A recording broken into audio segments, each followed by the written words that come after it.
Salut à tous et bienvenue sur la chaîne. Aujourd'hui, je vais vous raconter une histoire qui a complètement changé ma perception de l'amitié, de la famille et même de moi-même. C'est une histoire vraie, qui m'est arrivée il y a quelques années et elle commence par une scène qui pourrait sembler anodine, presque cliché, mais dont les conséquences ont été profondes. Le titre vous a peut-être intrigué, La mère de mon meilleur ami en serviette. Oui, ça a commencé comme ça. Mais ce qui a suivi est bien plus complexe que vous ne l'imaginez.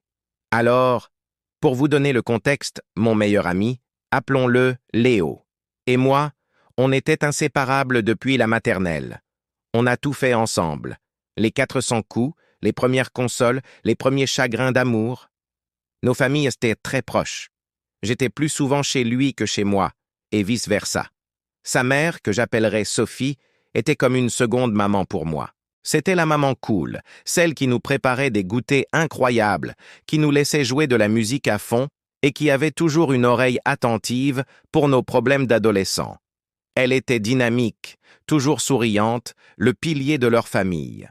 L'été de nos 18 ans, juste avant de partir chacun de notre côté pour les études supérieures, on passait tout notre temps libre ensemble, profitant de nos derniers moments d'insouciance. Un après-midi, j'étais passé chez Léo à l'improviste. C'était une journée caniculaire. Je suis entré comme d'habitude, sans sonner. La maison était silencieuse. J'ai crié le nom de Léo, pas de réponse. J'ai supposé qu'il était dans sa chambre avec son casque. Je suis monté à l'étage et en passant devant la porte entr'ouverte de la salle de bain, j'ai vu Sophie. Elle sortait de la douche, enroulée dans une simple serviette, les cheveux mouillés. Elle ne m'a pas vu tout de suite. Ce n'était qu'une fraction de seconde. Mais dans cet instant, j'ai vu quelque chose que je n'avais jamais remarqué.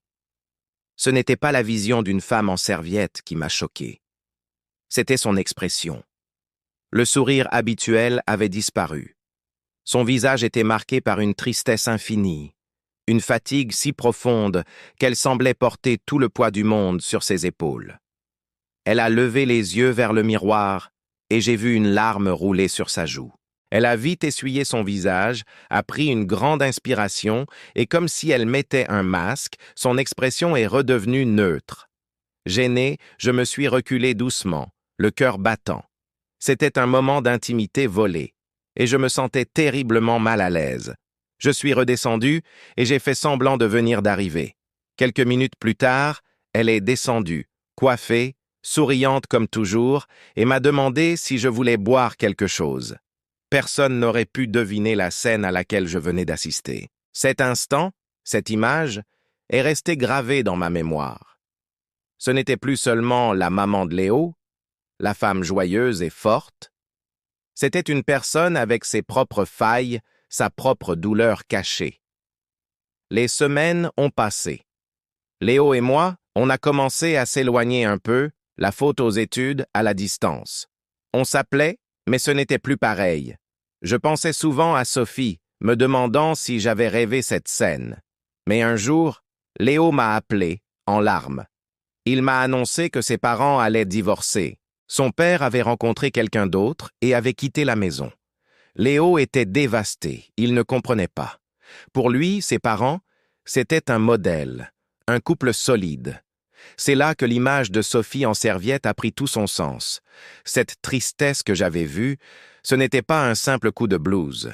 C'était le reflet d'un mariage qui s'effondrait, d'un cœur qui se brisait en silence.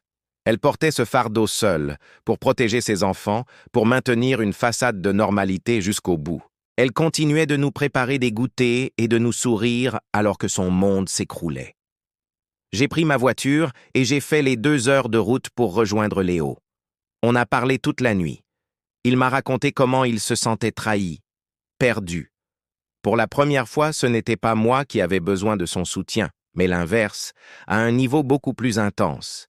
Et au milieu de sa douleur, il a dit une phrase qui m'a frappé. « Maman a l'air d'aller bien, elle est tellement forte, elle gère tout. » Je n'ai rien dit à ce moment-là, mais je savais que ce n'était pas vrai. Je savais qu'elle souffrait énormément et qu'elle le cachait pour lui. Cette force qu'il admirait était aussi un mur qu'elle avait construit pour le préserver. Le lendemain, j'ai trouvé Sophie dans la cuisine, en train de trier des papiers avec une efficacité redoutable. Le masque était bien en place. Je me suis approché et je lui ai simplement dit « Sophie, si vous avez besoin de parler ou juste de ne pas être forte pendant 5 minutes, je suis là. » Ses yeux se sont remplis de larmes. Le masque est tombé. Comme ce jour-là, devant le miroir. Elle n'a pas pleuré bruyamment, mais silencieusement, le corps secoué de sanglots. Je suis resté là, maladroitement, lui tendant un verre d'eau. On n'a pas beaucoup parlé, mais ce moment a changé notre relation. Je n'étais plus seulement l'ami de son fils. J'étais quelqu'un qui avait vu sa vulnérabilité et qui ne l'avait pas jugé. Cette expérience a eu un impact énorme sur moi. Premièrement, j'ai compris que les adultes, y compris nos parents, ne sont pas des super-héros invincibles. Ils ont leurs propres batailles, leurs peurs, leurs chagrins, qu'ils nous cachent souvent par amour.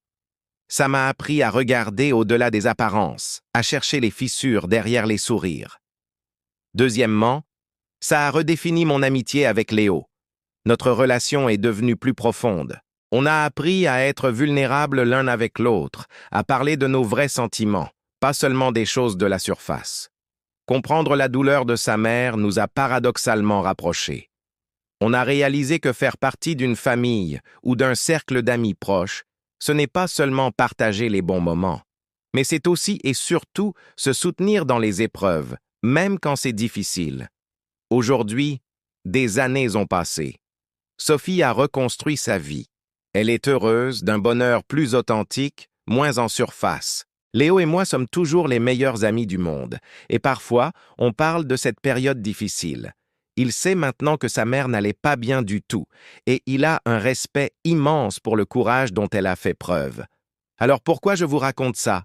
Parce que je pense qu'on a tous un moment de la serviette dans nos vies. Un instant où l'on entrevoit la vérité cachée derrière la façade de quelqu'un qu'on aime. Ça peut être un parent, un ami, un partenaire. Et ce qu'on fait de cet instant est crucial. On peut choisir de l'ignorer, de continuer comme si de rien n'était. Ou on peut choisir d'ouvrir les yeux, de faire preuve d'empathie et d'offrir notre soutien, même silencieusement. Cette histoire, ce n'est pas une histoire de voyeurisme ou un drame familial croustillant. C'est une histoire sur l'empathie. C'est un rappel que les gens autour de nous mènent des combats intérieurs dont nous ne savons rien. Un simple « ça va » peut être une invitation à baisser la garde. Et parfois, juste être là, en silence, est la plus grande aide qu'on puisse apporter. N'oubliez jamais de regarder les gens que vous aimez, vraiment les regarder. Derrière les routines et les sourires de tous les jours se cachent parfois des cœurs qui ont juste besoin qu'on reconnaisse leur peine. Et c'est souvent dans ces moments de vulnérabilité partagée que les liens les plus forts se tissent. Voilà, c'était mon histoire. J'espère qu'elle vous aura touché ou fait réfléchir. N'hésitez pas à partager vos propres expériences dans les commentaires, bien sûr dans le respect de chacun. Merci beaucoup de m'avoir écouté jusqu'au bout. Si ce genre de contenu vous plaît, pensez à vous abonner et à activer la cloche pour ne rien manquer. Prenez soin de vous et de ceux qui vous entourent. À très bientôt.